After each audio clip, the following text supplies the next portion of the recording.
Hey guys, I'm back. I know it's been a while, but life just got in the way, unfortunately. Actually, let's just move the camera down a little bit. You can see me a bit better, and I'm not going to crane my neck. There we go. That's better. Right. Yeah, as I say, it's been a while since I last did a lengthy sort of video in regard to the hobby. I know I've been putting some up about Big Jet TV, etc. A few of them because I'm a bit of an AF geek. But this is the first inbox review I've done for quite a while. So I thought for a change, other than aircraft, I'd do a bit of armour. This is a kit that I've had my eye on for the best part of 2.5 years. It's a reissue of a kit that was produced back in the 70s or the early 80s of what they called a ARV. A lot of these ARVs were basically converted from the hulls of many tanks on both sides. This was a US version, and it was used as a utility recovery vehicle, mostly in the European theatre. And was used to great effects, and it's quite unusual in that it's based on the chassis of the Sherman. So I think you can sort of guess what it is, but I'm just going to lower the camera up and then we'll turn it around, so bear with me guys. And here we go. This is Italeri's M32B1 armoured recovery vehicle. As I say, it was based on the Sherman chassis. Basically, they removed the turret with the gun, etc. Put a load of toolboxes on the back and other bits and pieces for recovering vehicles or repairs.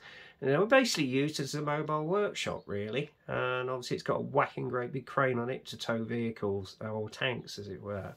Have tricky situations, which is, as you can see on this box art illustration, is basically the kit made up as a little diorama. Unfortunately, you don't get the figures with the kit, you just get the actual vehicle itself, the ARV. And it can be seen here in a typical scene during the European theatre campaign of recovering a GMC truck. So there you go, that's got stuck in a river or a ditch. So yeah, very, very handy vehicles to have around. So there you go. Anyway, without waffling on, the actual kit itself, as I say, was recently re-released around about 3 or 4 years ago. I've had my eye on it and sort of ummed and ahed on it, and then a couple of months ago I decided, you know what, I'm just going to go for it. And so I went and got myself one in, and I'm glad I did, because that will actually add to my Sherman stash I've got. Because I think I've got 2 other versions of the Sherman in my stash already, and one of them being an italeri kit, I think, which was the Fury tank, the OME Easy 8. But this is the utility version of the Sherman.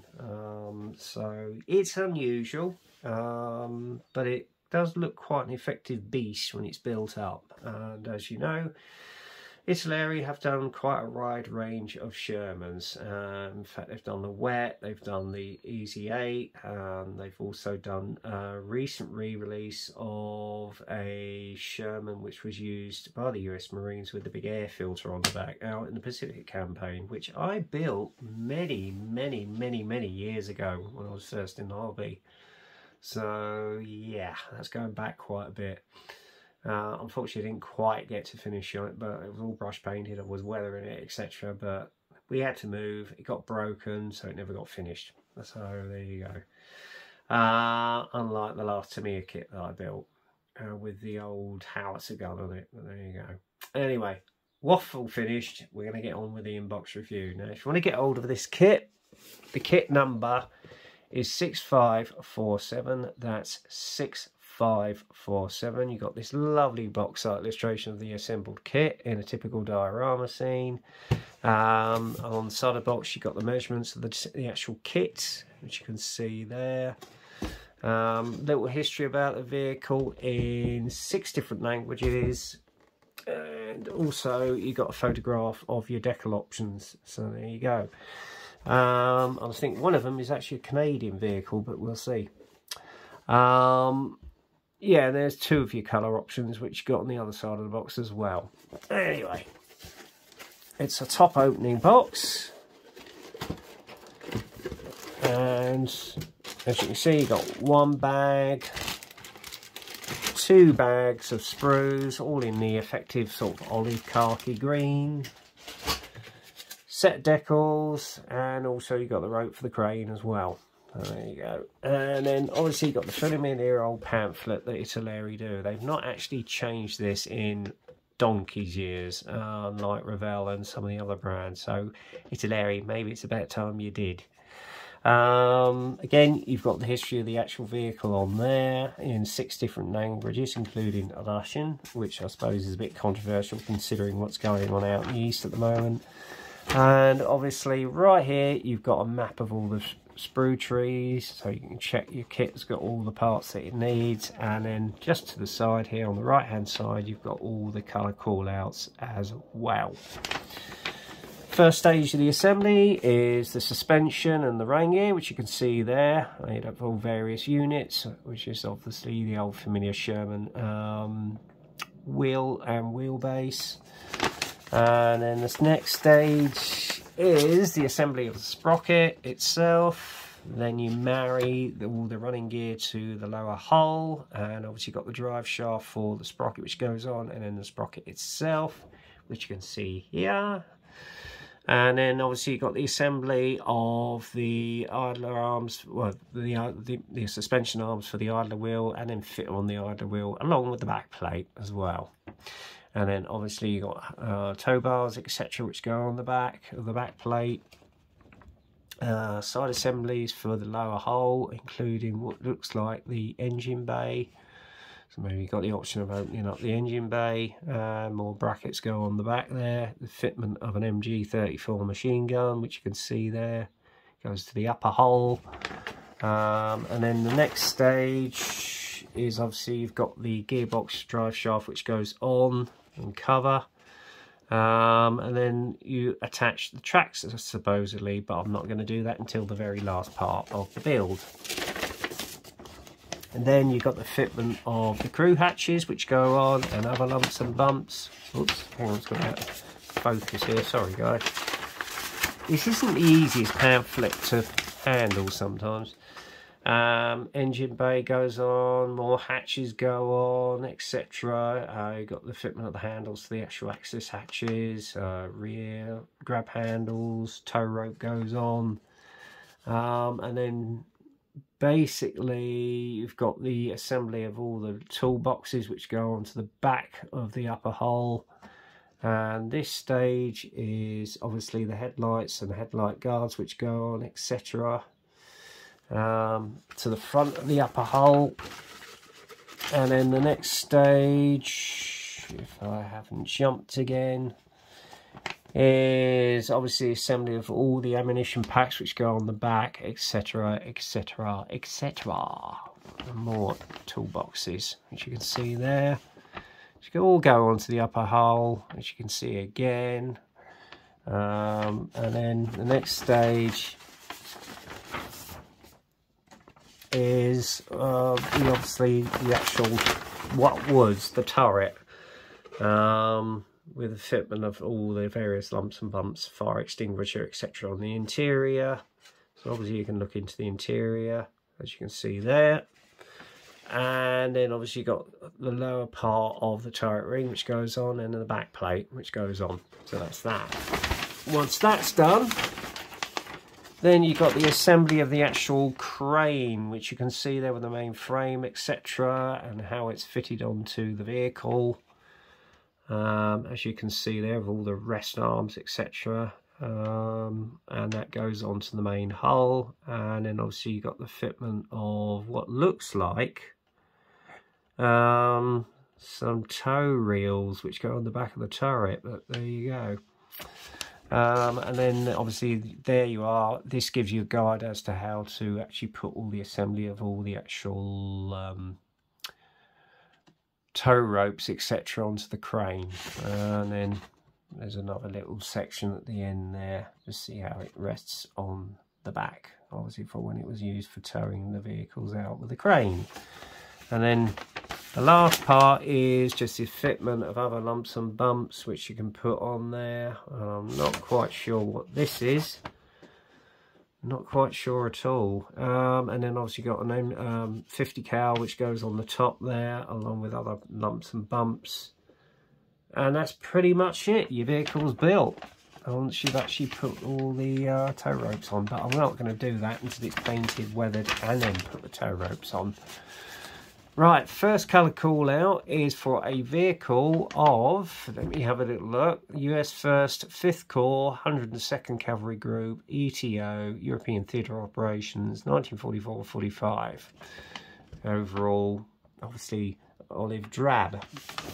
And again, next version is for a vehicle of the US Army 5th Corps 777th Tank Battalion, Germany 1945. That might be a possibility. And then obviously your last option is for a vehicle of the New Zealand Armoured Brigade 20th Armoured Regiment, Italy 44-45. Might go for that one actually. That's quite unusual for New Zealand vehicle. So there you go. So that's basically it. Next thing we've got to do, and yes, I forgot my scissors, so I'm going to have to bite it open with my teeth, is the sprues. Right. So, 2 seconds. Trying to undo the bag. Right, bag number 1.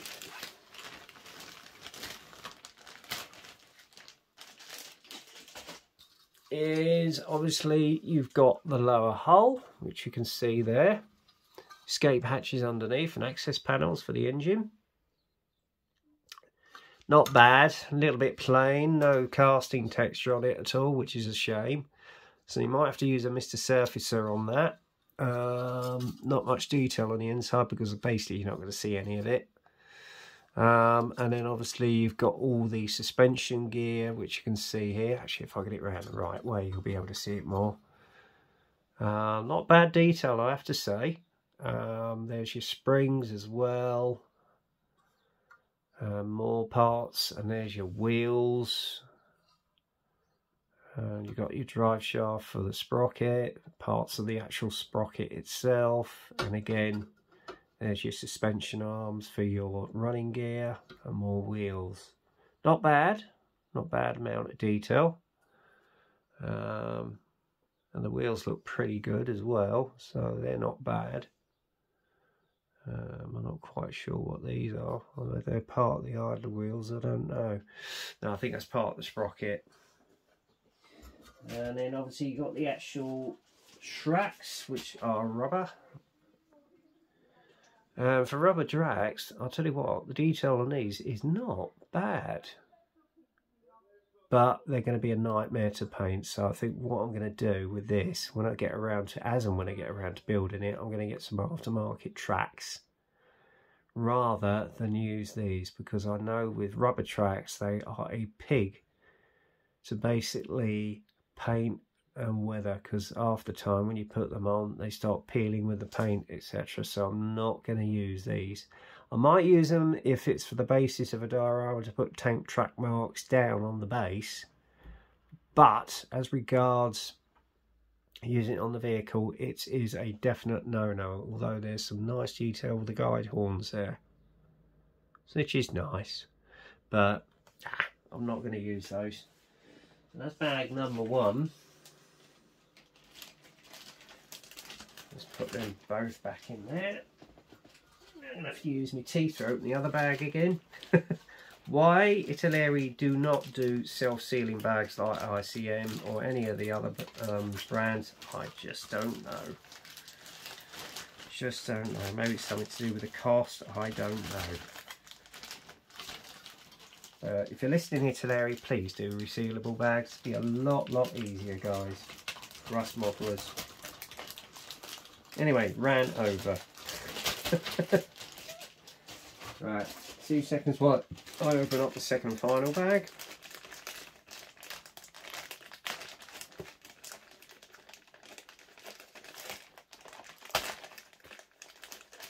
Right, here we go. Right, sprue number 2.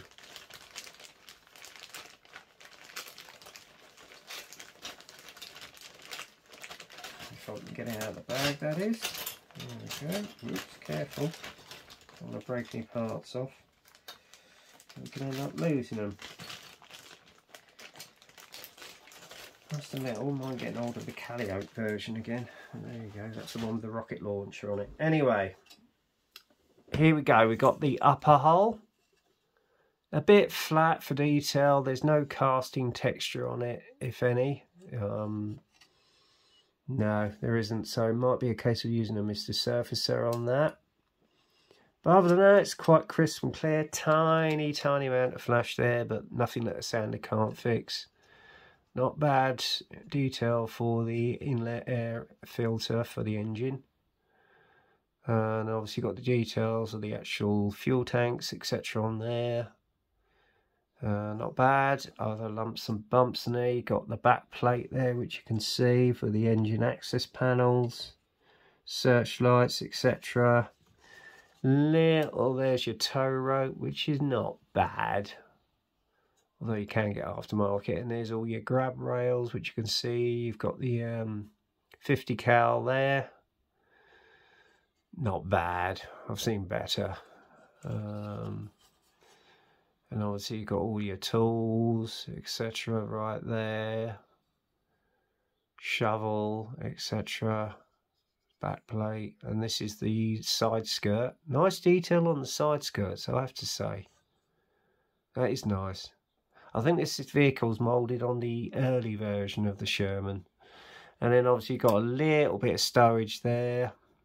Although you can get aftermarket stowage. You've got a spare machine gun, which looks like it's a Thompson machine gun. The old watering can there. And then obviously you've got your main drive shaft hub covering, which is at the front here. Again, there's not really any surface detail on it, so you might have used Mr. Surfacer on it. The casting texture.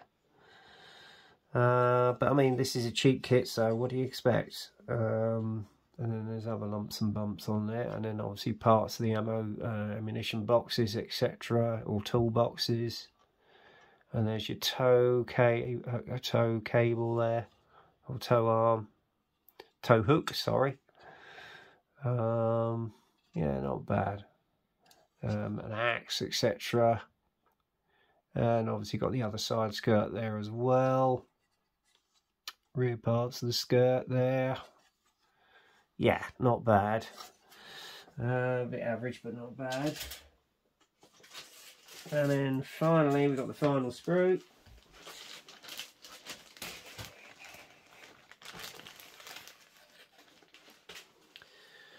On this you've got the actual turret. Again, there's no surface texture, so you might have to get some Mr. Surfacer on that. And there's the rear part of the turret there.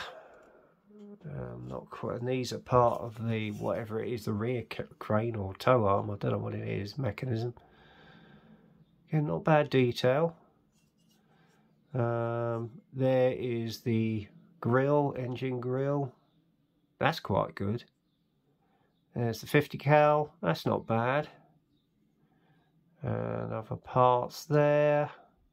I don't know if that's, well, yes, but your toolbox, etc. Obviously, because you can see the placement where all your tools have got to go. So that's all of those components. And then obviously you've got the main part, the crane frame, or tow arm frame. And the parts of it there. Not bad detail on that.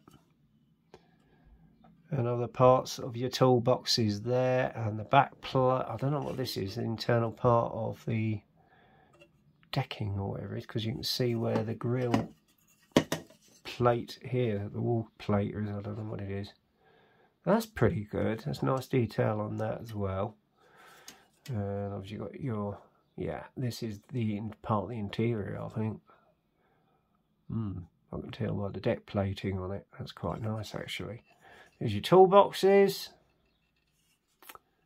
A little bit of a back frame for whatever that is, I'm not quite sure. I'll have to do some research on this vehicle. And obviously you've got tow arms there again.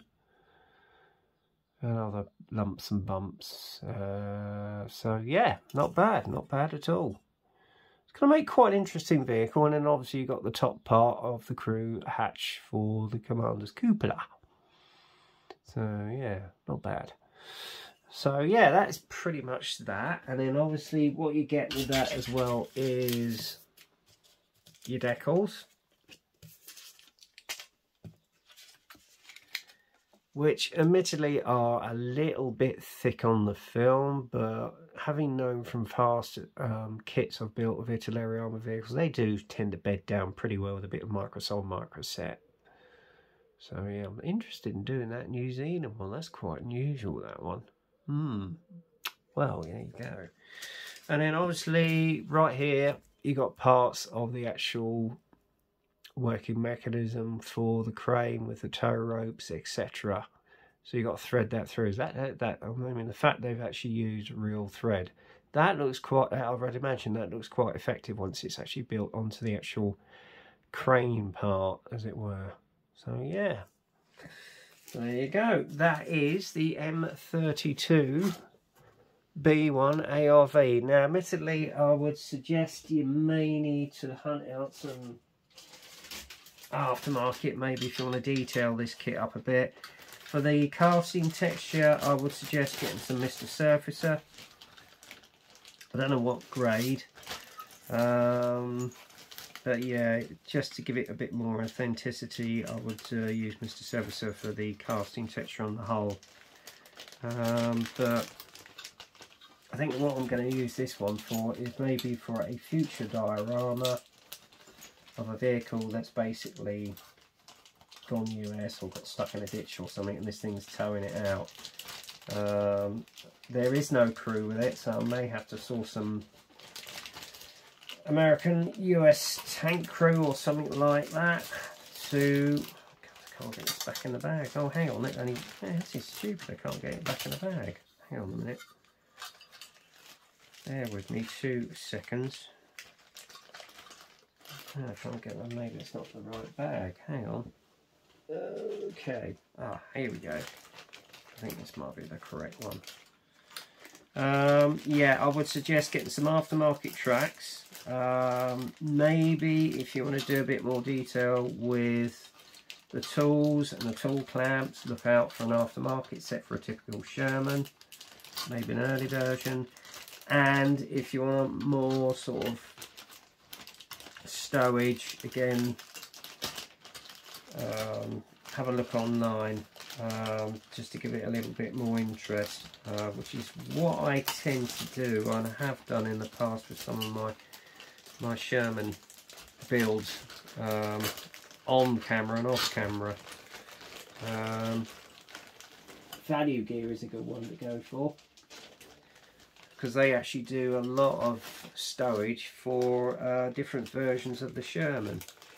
So yeah, look them out. Or even Black Dog, maybe they do a few. Aftermarket tracks, maybe Thrall or Spade Ace. Or even some of the major brands such as Tacom, etc. That will actually give this kit a bit of a boost, and I think that's what I'm going to have to look into when I get around to building it. Other than that, the basic kit itself is not bad for the money, and it is of a vehicle that not a lot of other... Oh crikey, I've just fallen down. Hang on, bear with me a minute, guys. Basically, it's a vehicle that no other sort of kit manufacturers actually thought of producing yet. So really, the only way you're going to get an M32B1 is the italeri kit.